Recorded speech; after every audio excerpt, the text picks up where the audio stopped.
You're serious? I said, my voice trembling as I stared at Richard from across the living room. You want me to give you $3,000, on top of the $4,000 I already give you every month? He leaned back in his recliner, folding his arms over his chest like a king issuing an order. I need a new car, he said, his tone clipped and matter-of-fact. The old one's falling apart. I don't see what the big deal is. You've got the money. I felt my chest tighten. The big deal, Richard, is that I've already sacrificed enough for this household. I cover the bills, the groceries, your utilities. I even helped pay off Adam's credit cards. Now you want me to buy you a car? Yes, he said, his voice rising. Because I deserve it. I've done enough for this family. It's time for you to pull your weight. Pull my weight. The words hit me like a slap. I'd been financially supporting this household for years, working tirelessly to keep us afloat while my father-in-law and my husband, Adam, treated my paycheck like a bottomless ATM.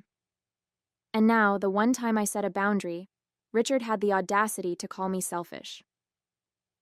I'm not doing it, I said firmly, standing my ground. You'll have to figure out another way. His face twisted with rage, the vein in his forehead bulging. You're just like your mother, always thinking you're better than everyone else. He stood abruptly, his movements sharp and aggressive. Don't you dare disrespect me in my own house. Your house? I shot back, my voice shaking. This house is paid for with my money, Richard. Before I could react, he lunged forward, shoving me with both hands. I felt my feet slip on the hardwood floor, and then I was tumbling down the stairs. The world blurred as pain shot through my body. I landed hard at the bottom, my arm twisted beneath me and my head pounding from the impact. For a moment, I couldn't move. The pain was overwhelming, and tears stung my eyes as I tried to catch my breath. Above me, Richard stood at the top of the stairs, his face still contorted with anger. That's what happens when you don't respect me, he spat, before turning and stomping back into the living room.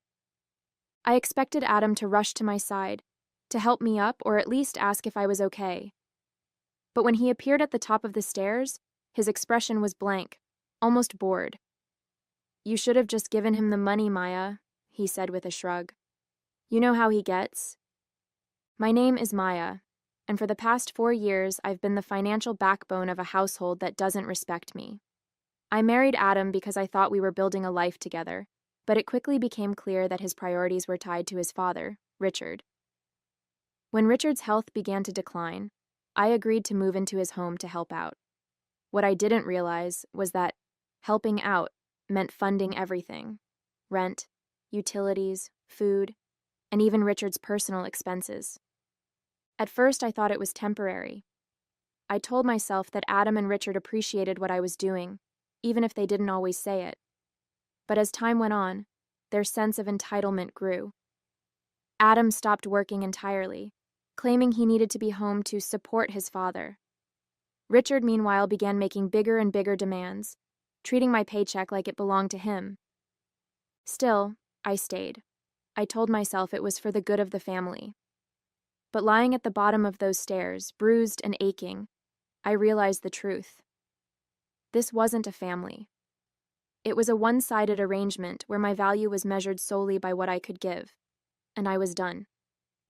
That night, I packed a bag. I didn't say a word to Adam or Richard as I grabbed my things and walked out the door. My heart pounded with a mix of fear and determination, the sting of their betrayal still fresh. I didn't know exactly where I was going, but I knew I couldn't stay.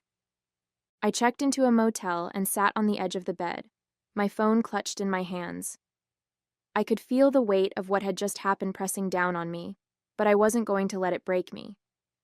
For years, I had been their safety net, their source of stability. Without me, they'd fall apart, and this time I wasn't going to catch them. The next morning, I made the call. Angela, I said when the lawyer answered, I need your help.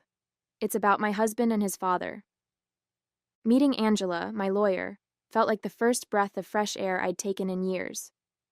She listened carefully as I explained everything, how I'd been covering all the household expenses, how Richard had demanded more money for a car, and how the confrontation had ended with me at the bottom of the stairs.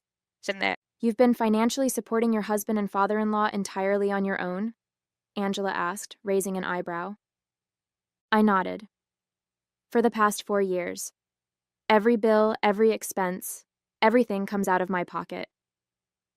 And your name is on the mortgage or deed of the house? She asked, flipping through her notes. It's all in my name, I said, my voice firm. They couldn't qualify for the loan without me. I pay for it. I own it. Angela's lips curved into a small, knowing smile. Then this is your house, Maya, not theirs. We'll start with eviction papers for both of them. The thought of evicting Adam and Richard made my stomach churn with a mix of guilt and satisfaction. For years, I'd put their needs above my own, convincing myself that I was doing the right thing. But that night on the stairs, I realized that kindness and loyalty meant nothing to people who only saw me as a means to an end. What about Richard pushing me? I asked. He could have seriously hurt me. We'll include that in the lawsuit, Angela said firmly. You're not just evicting them, you're holding them accountable for their behavior. Let's make sure you get justice. The next few weeks were a whirlwind of preparation. Angela helped me gather all the evidence I needed to support my case. Bank statements, receipts, even text messages where Richard and Adam made their entitled demands. Seeing everything laid out in black and white was both validating and infuriating. For years, I had convinced myself that I was overreacting, that things weren't as bad as they seemed. But the numbers didn't lie. I'd poured tens of thousands of dollars into that house while Adam and Richard contributed nothing but complaints and criticism. Angela also encouraged me to document the incident on the stairs. We'll need to show that there's a history of abusive or threatening behavior, she said. This isn't just about money. It's about creating a safe environment for you moving forward. Safe. The word hit me harder than I expected. For years, I'd put my safety, both emotional and physical, on the back burner, prioritizing the needs of others. Now, for the first time, I was fighting for myself. Meanwhile, I started making quiet plans to rebuild my life. I found a small apartment close to my job and began moving my things there in secret, one carload at a time. The house still felt like a minefield, and I avoided Adam and Richard as much as possible. Adam barely noticed my absence. He spent most of his time glued to the couch or arguing with his father about God knows what. Richard, meanwhile, was still fuming over my refusal to buy him a car. Every interaction with him felt like walking a tightrope, but I held my ground. The final piece of the puzzle was setting up the legal bombshell they'd never see coming. Angela drafted eviction papers which would force them to vacate the house within 30 days, and a civil lawsuit for damages related to the assault and financial exploitation. They're not going to take this well, she warned. Be prepared for some backlash. I'm ready, I said, my resolve hardening. They've pushed me around for too long. The hardest part was keeping my plans to myself. My coworkers noticed that I seemed distracted, but I brushed off their concerns with vague excuses about stress at home. The truth was, I felt like I was living a double life. One version of me was still playing the dutiful wife and daughter-in-law, while the other was quietly reclaiming her independence. Late at night, I'd lie awake in my new apartment, replaying everything that had happened. The anger and hurt would bubble up, threatening to overwhelm me. But then I'd think about the moment I'd serve them the papers. I pictured their faces, Richard's smug confidence shattering, Adam's indifference replaced with disbelief, and it gave me the strength to keep going. The day finally came. Angela met me at the house, her calm professionalism grounding me as we walked up the driveway. My heart raced as she rang the doorbell, the stack of papers in her hand feeling heavier than it should. Richard opened the door, his expression immediately souring when he saw me standing beside Angela. "What do you want?" he snapped. Angela didn't miss a beat. "Mr. Williams, you've been served," she said, handing him the papers. "You and your son are required to vacate this property within 30 days. Additionally, my client is filing a civil lawsuit against you for damages related to assault and financial exploitation." "What the hell is this?" Richard barked, his face turning red as he flipped through the documents. "You can't do this. This is my house." "No," I said, my voice steady despite the pounding in my chest. It's my house, and you're not welcome here anymore. Adam appeared in the doorway, rubbing his eyes like he'd just woken up. What's going on? He mumbled. Richard shoved the papers at him. Your wife thinks she can kick us out. Can you believe this? Adam skimmed the documents, his brow furrowing. Maya, this is insane. You can't just... I can, I interrupted, meeting his gaze. And I did. For a moment, neither of them spoke. The reality of the situation was sinking in, and I could see the panic starting to creep into their expressions. This wasn't just an argument they could brush off or a demand they could guilt me into meeting. This was real, and they couldn't stop it. Angela turned to leave, motioning for me to follow. They've been served, she said. Let's go. As I walked away, the weight of years of mistreatment seemed to lift from my shoulders. For the first time in years, I felt free. The house felt eerily quiet as I sat in my car parked across the street, watching Angela walk up to the door one final time. She'd insisted on being the one to deliver the formal lawsuit and eviction enforcement notice. This was the moment I'd been waiting for, the moment when Richard and Adam would finally realize the gravity of what they had done. I saw Angela ring the doorbell and stand confidently with the papers in hand. Moments later, Richard opened the door, his expression shifting from irritation to confusion, and finally to pure, unadulterated rage. Even from my car, I could hear his voice erupt. This is ridiculous, he bellowed, his fists clenched at his sides. She can't do this to me. I've lived in this house for years. Angela's voice remained calm and professional. Mr. Williams, as I explained the last time we served you, this property belongs solely to my client, Maya. You've had your 30-day notice, and as of today, you are legally required to vacate. Any refusal to comply will result in further legal action. Adam appeared behind him, his hair disheveled and his face still puffy with sleep. He squinted at the papers Angela handed him and groaned. Maya, seriously? What is all this? Angela didn't flinch. This is a civil lawsuit for damages totaling $20,000, including compensation for the physical assault, financial exploitation, and emotional distress caused by both Mr. Williams and Mr. Adam Williams. These proceedings will move forward regardless of whether you vacate today. Richard's face turned beet red, and I could see the anger boiling over. He snatched the papers from Adam's hands and ripped them in half, tossing the pieces onto the porch. You think this is going to scare me? He shouted. You can't evict family. This is my house. Angela didn't blink. That's for the court to decide, Mr. Williams. But for now, the sheriff's department will be here shortly to ensure that the eviction is carried out. Richard slammed the door in her face, but not before I caught a glimpse of Adam standing behind him, wide-eyed and panicked. For the first time, he seemed to grasp that this wasn't just another argument that could be smoothed over. This was real, and there was no way out. Angela returned to the car, her steps purposeful as she slid into the passenger seat. They're fuming, she said with a wry smile. But I doubt they'll try anything stupid. The sheriff will handle it from here. I exhaled a long breath I didn't realize I'd been holding. For years, I'd been the one stuck in the cycle of giving in, of letting their entitlement, abuse, and disregard wear me down. But now, for the first time, I was the one holding the power. It felt foreign, but it also felt good. As we waited for the sheriff, I allowed myself to imagine the scene inside the house. Richard pacing furiously, ranting about how unfair this all was. Adam probably slumped on the couch, scrolling through his phone to avoid engaging. Their dynamic had always been the same.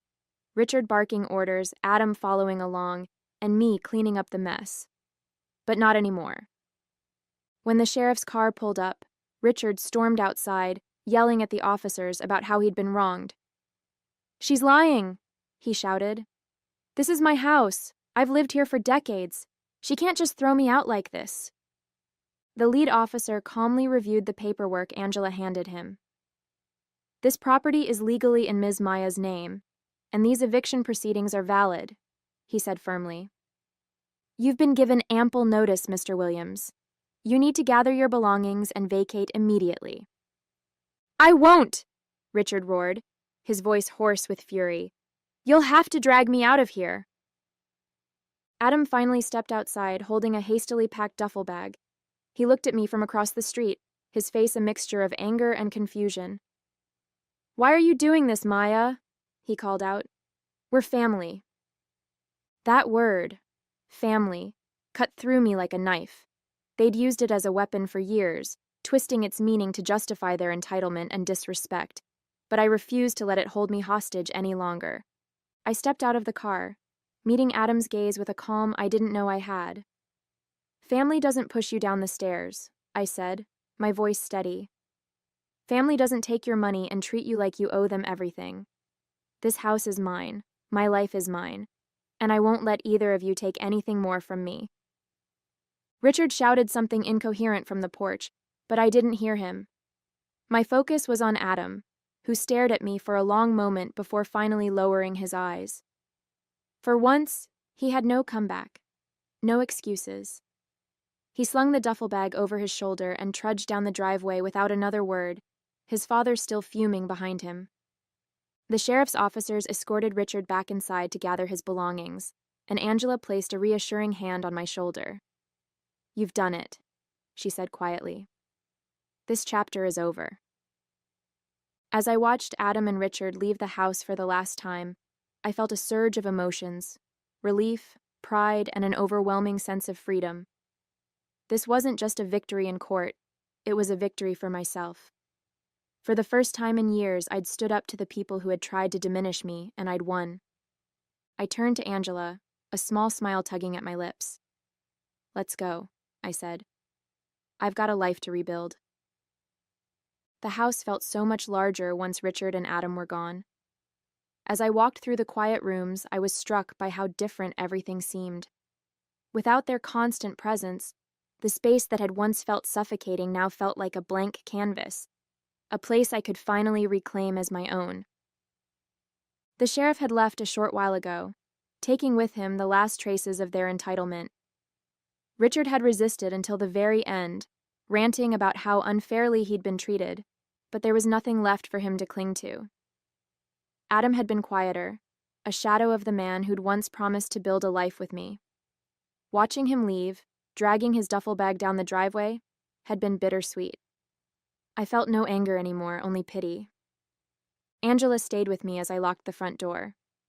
"You've done something not many people have the courage to do," she said, her tone warm.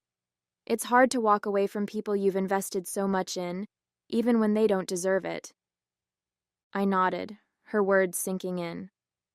"I think I finally realized it wasn't just about the money," I said. "It was about taking back control. For years I let them make me feel like I didn't have a choice, like I owed them everything. But I don't owe them anything."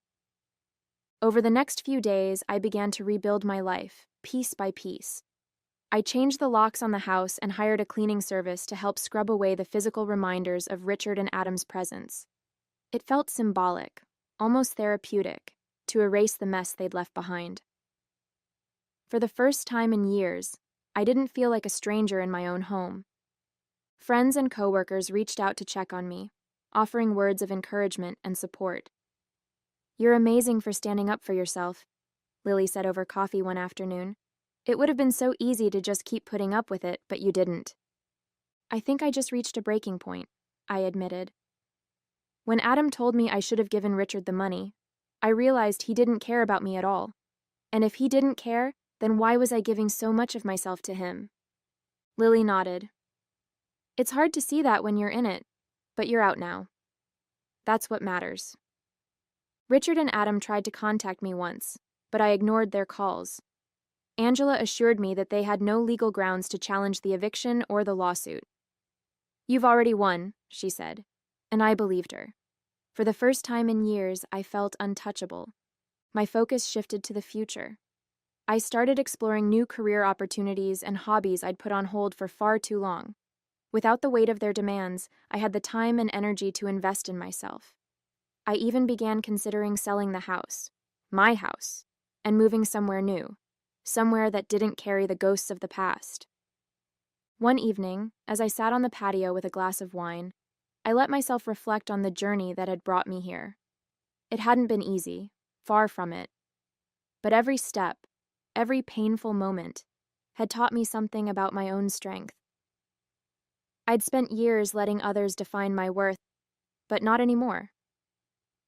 I looked out at the quiet street, the stars just beginning to dot the sky. For the first time in years, I felt truly free. This was my life, and I was finally living it on my terms. A few months later, my life had completely transformed. The house I once shared with Richard and Adam no longer felt like a prison. It was mine now, truly mine. Every corner, every room, reflected the life I was rebuilding for myself. The walls that used to echo with their demands and entitlement were now filled with peace and quiet. I'd finally put the house on the market, a decision that felt symbolic of closing that chapter for good. Angela helped me navigate the legal and financial hurdles, and the lawsuit against Richard was progressing in my favor. The compensation I stood to gain wasn't just about the money, it was about holding him accountable. Knowing that he would face consequences for his actions was its own kind of closure. In my new apartment, everything felt lighter. Without the constant burden of their expectations weighing me down, I finally had the time and energy to focus on myself. I took up yoga, started painting again, and even planned a trip to a quiet coastal town I'd always wanted to visit. For the first time in years, I felt like I was living, not just surviving. The people in my life noticed the change. "You look happier," Lily said during one of our coffee dates. "Like a weight's been lifted." "Because it has," I said with a smile. For years I thought walking away meant giving up. But now I realize it was the bravest thing I've ever done. She raised her cup in a mock toast. "To brave new beginnings." "To never settling for less," I added, clinking my cup against hers. Richard and Adam's absence no longer haunted me. I stopped replaying the events of that night on the stairs or wondering if I'd done the right thing. I knew I had. They'd tried to make me feel small, but in the end, their actions had only made me stronger. I didn't need their apologies or explanations to move on. I'd built a new life, one they had no part in, and that was enough.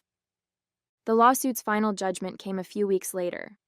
Richard was ordered to pay damages, and though I doubted he'd ever willingly accept responsibility, the ruling gave me closure. It was a legal acknowledgement of everything I'd endured, a confirmation that my story mattered. On the day I handed over the keys to the house's new owners, I stood in the empty living room one last time, letting the memories wash over me. The anger, the hurt, the betrayal. It was all still there, but it no longer controlled me. I had taken back my power, and in doing so, I had found myself again. As I stepped outside and closed the door behind me, I felt a sense of peace I hadn't known in years. The road ahead was open and full of possibilities, and for the first time in a long time, I was excited to see where it would lead. This wasn't just the end of one chapter, it was the beginning of a story entirely my own,